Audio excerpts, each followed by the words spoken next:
नमस्ते साथीहरु, आज हामी Redmi 13c नयाँ मोडलमा हामीले लक बिर्सेको लकलाई चाहिँ कसरी उडाउन सकिन्छ स्क्रिन लकलाई भनेर सिक्ने छौं। हामीले यो मोबाइलमा राखेको लक हामीले बिर्स्यो। अब यस्तो खण्डमा हामी तनाव टेन्सन नलिकन आफैले घरमा बसेर कसरी चाहिँ हटाउन सकिन्छ भनेर सिक्ने छौं। यसको लागि सबभन्दा पहिला स्विच अफ गर्नु पर्यो मोबाइललाई। स्विच अफ गर्नको लागि पावर बटनले मात्र स्विच अफ हुँदैन अहिलेको नयाँ मोडलहरु। यसको लागि भोल्युम अफ र पावर बटनलाई एक शटमा दबाउने बित्तिकै पावर अफको अप्सन आउँछ। हामी पावर अफ गर्छौं। पावर अफ हुँदैछ। पावर अफ भइसकेपछि अब हामीले यसलाई सबभन्दा पहिला भोल्युम अफ र पावर बटनको कम्बिनेसनबाट यसलाई फर्मेट अप्सनमा अथवा रिकभरी मोडमा ल्याउँछौं। यसको लागि पावर बटन र भोल्युम अफलाई एक शटमा दबाइराख्ने। जब एमआई को लोगो आउँछ पावर बटनलाई छोड्दिने। अब मोबाइल रिकभरी मोडमा जान्छ। रिकभरी मोडमा आउने बित्तिकै छोडेर भोल्युम अफलाई छोडेर भोल्युम अप डाउन र पावर बटनको कम्बिनेसन मिलाएर हामी फर्मेट गर्छौं। भोल्युम डाउन र अपले तलमाथि सार्छौं र पावर बटनले सिलेक्ट गर्छौं। हेर्नु होला, हामी यसलाई यसरी फर्मेट गर्छौं।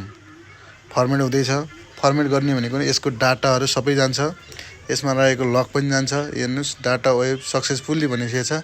अब हामी यसलाई फेरि मोबाइल रिबुट अथवा स्विच अफ गरेर अन गर्छौं। अब यो मोबाइल फर्मेट भइसकेको छ। यसमा भएको हाम्रो डाटाहरु सबै गइसकेको छ। लक, फोटो, कन्ट्याक्ट जे छ सबै गइसक्यो। अब हामी यसलाई अन गर्दै छौं। हेर्नु होला, एकछिन वेट गरौँ। यसरी मोबाइल अन भयो।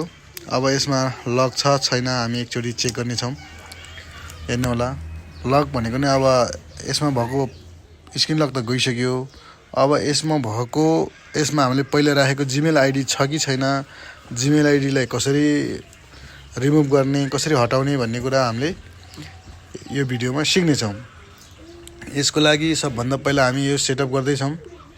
सेटअप गर्न सकिन्छ सबैले। अब हेर्नु होला, तपाईहरुले सेटअप गर्न जान्नु भएन भने पनि यो भिडियोलाई स्किप नगरिकन सुरुदेखि अन्त्यसम्म हेर्नु होला।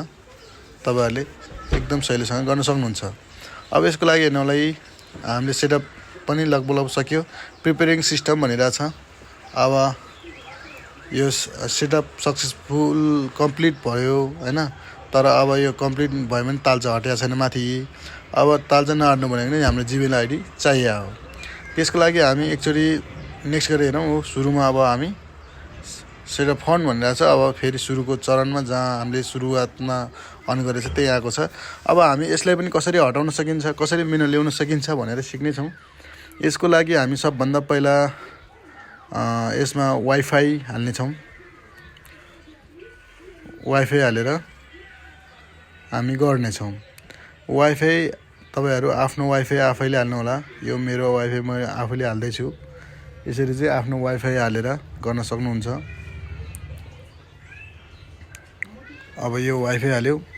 अब यसको लागि हामी 1 मिनेटमा, अब 1 मिनेट भित्रमै हामीले यसलाई कसरी हटाउन सकिन्छ भनेर सिक्ने छौं। अब हेर्नु होला, हामी यसलाई नेक्स्ट गरेर गए पनि हामीले जीमेल आईडी बिर्सेको छौं। अब हामी सुरुको चरणमा आउँछौं र यसमा भएको एफआरपी लाई कसरी हटाउन सकिन्छ भनेर सिक्ने छौं। यसको लागि हामीलाई एउटा लक राखेको सिम लक राखेको सिम चाहियो, आवश्यकता पर्छ। मसँग एउटा सिम लक राखेको सिम छ। तपाईहरु पनि आफूले आफ्नो मोबाइलमा को सिममा सिम लक राख्नु होला। अब हामीले यसलाई मोबाइल भित्र हाल्ने छौं।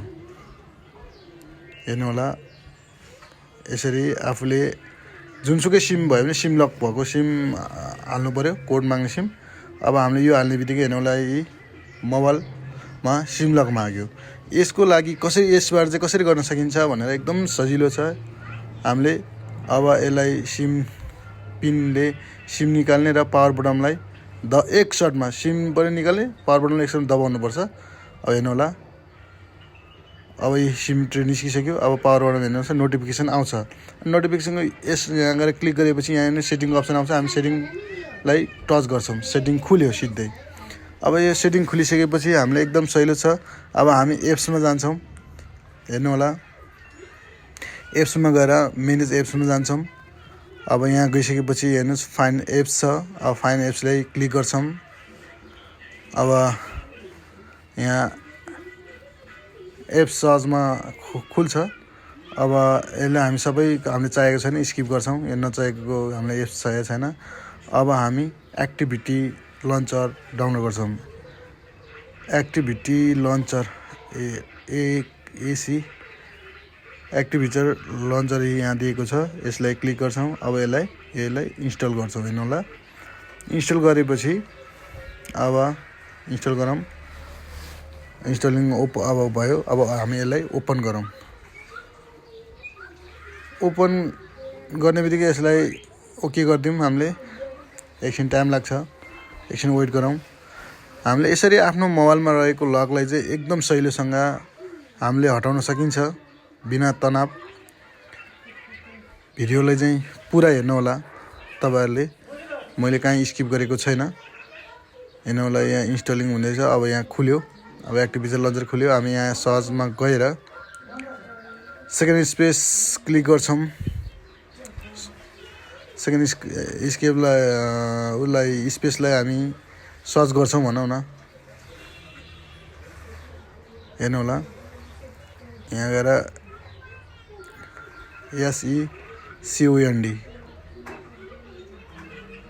अब स्पेस गर्छौँ हामी। SPA यहीँ दिन्छौँ। हेर्नु होला, हामीलाई फिङ्गरप्रिन्ट भएको चाहिँ चाहियो यसको लागि। हेर्नु, फिङ्गरप्रिन्ट भन्ने अप्सन छ जहाँ तालचा नलागेको। अब यति भइसकेपछि हामीले सेटअप गर्दा नै भयो, तर स्किप गरिदियो भने एकैछिनमा सेटअप गर्नै परेन। हामीले स्किप बटनमा दबाउने बित्तिकै अब हाम्रो मेनु खुल्यो, हाम्रो लक खुलिसक्यो। यस्तै भिडियो हेर्न चाहनुहुन्छ भने हाम्रो च्यानललाई सब्सक्राइब, लाइक, कमेन्ट र बेल आइकन दबाएर राख्नु होला। यसमा मेनु हाम्रो आइसक्यो, हाम्रो लक खुलिसक्यो। यसरी चाहिँ हाम्रो आफ्नो मोबाइलमा राखेको lock, screen lock, Google ID बिर्सेको खण्डमा यसरी हामीले सजिलैसँग आफ्नो मोबाइललाई लक हटाउन सकिन्छ।